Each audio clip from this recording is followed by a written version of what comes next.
Merhaba arkadaşlar, Hisar Mahallesi'ndeyiz. Geçenlerde bir video çekmiştik site içerisinde olan villaları. Şimdi tamamen bitti. 825 bin liradan başlıyordu fiyatlar ama onlar da satıldı. Şu an 850 bin liradan başlıyor. Şimdi göstereceğim. Örnek dizayn edilmiş 1 milyon 50 bin TL satış fiyatı var.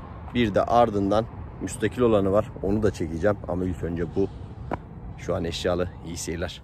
Tekrar merhaba arkadaşlar.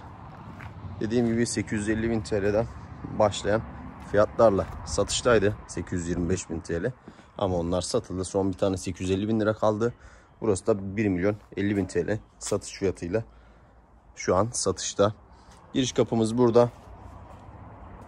Ön tarafta güzel bir bahçemiz var. Kartal AVM yan tarafı da örnek olarak dizayn ediyor.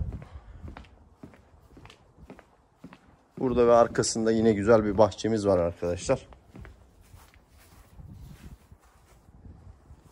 Burayı çektikten sonra hemen yan tarafta müstakil havuzluyu çekeceğim. O çok daha güzel. Deprem yönetmenliğine uygun, ses ve ısı yalıtımlı. Giriş kapımız güzel bir hol açılıyor. Sol tarafta vestiyerimiz mevcut. Güzel bir vestiyer yapılmış buraya. Giriş kapısının karşı tarafında lavabomuz var. Kullanışlı güzel bir lavabomuz var. Sağ tarafında salonumuz, sol tarafında da mutfağımız var. Mutfaktan başlamak istiyorum. Geniş bir mutfağımız var arkadaşlar. Buraya bir yemek masası konulmuş. Örnek olarak beyaz eşyalar yerleştirilmiş. Buzdolabımız burada. Kaliteli, güzel malzemelerden inşa edilmiş. Buradan yine bahçeye çıkışımız var. Kalabalık aileler için birebir arkadaşlar. Bu yemek takımı da güzelmiş. Masası yani. Tabağından çok ilgim yok. Hemen karşı tarafında da buraya koltuk takımları gelecek. Onları bekliyorlar şu anda. Güzel bir salonumuz var. Karşıda şöminemiz. Buradan yine bahçeye çıkışımız var. Otomatik panjurlu, doğalgaz tesisatı hazır. Ses ve ısı yalıtımlı. Işıkları da yakayım, aydınlatmasını da görelim.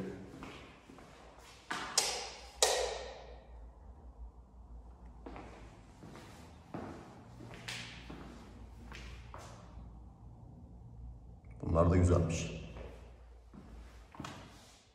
Bunların şahin olanı yok mu acaba böyle? Geniş, büyük bir şahin. Benim ofise çok güzel olurdu.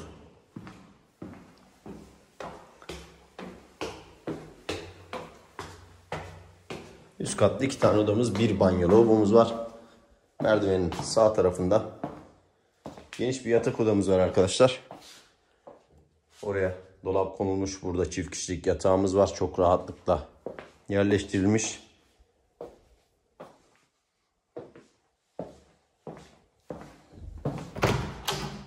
Hemen sağ tarafında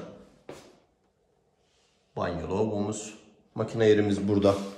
Üst tarafa havluğumuz konulmuş.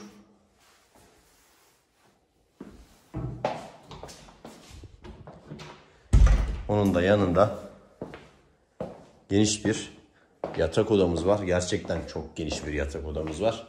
Şöyle köşeden göstereyim.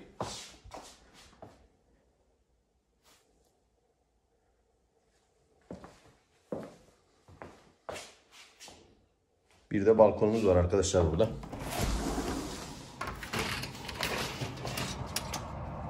Karşımız cadde.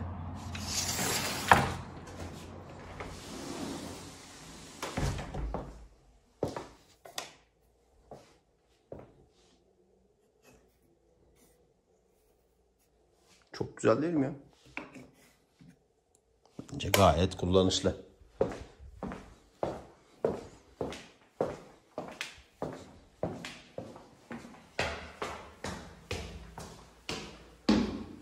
Üst katta da bir odamız, bir banyo lavabomuz, bir de terasımız var. Merdivenden çıktığımızda yine karşı tarafta banyo lavabomuz mevcut. Onun da yanında geniş bir yatak odamız daha var. Odaların hepsi çok geniş arkadaşlar.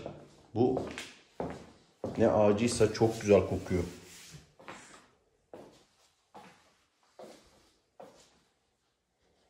Gerçekten mükemmel kokuyor. Ve son olarak kullanışlı bir terasımız var arkadaşlar. Karşı taraf deniz manzaralı. 2 tane burada depomuz mevcut. İstenirse buranın üstü tamamen kapatılıp çocuk oyun alanı yapılabilir. Teras olarak kullanmak istemezseniz çalışma odası yapılabilir. Ya da spor aletleri konulup spor salonu haline getirilebilir.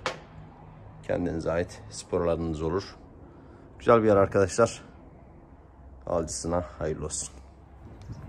Evet arkadaşlar, villamızı izlediniz. Gerçekten güzel bir villa. Kullanışlı 3+1 örnek dizayn edilmiş, istenirse eşyalı alabilirsiniz. Fiyatımız 1.050.000 TL. Pazarlığı var. Güzel bir yer. Merkeze yakın. Mavişehir'le Altınkum'un tam ortasındayız. Her yere çok yakın. Alıcısına şimdiden hayırlı olsun. Şimdi hemen yan tarafındaki müstakil, gerçekten çok güzel havuzlu güzel bir villa çekeceğim. İyi seyirler. İzlemeyi unutmayın onu da.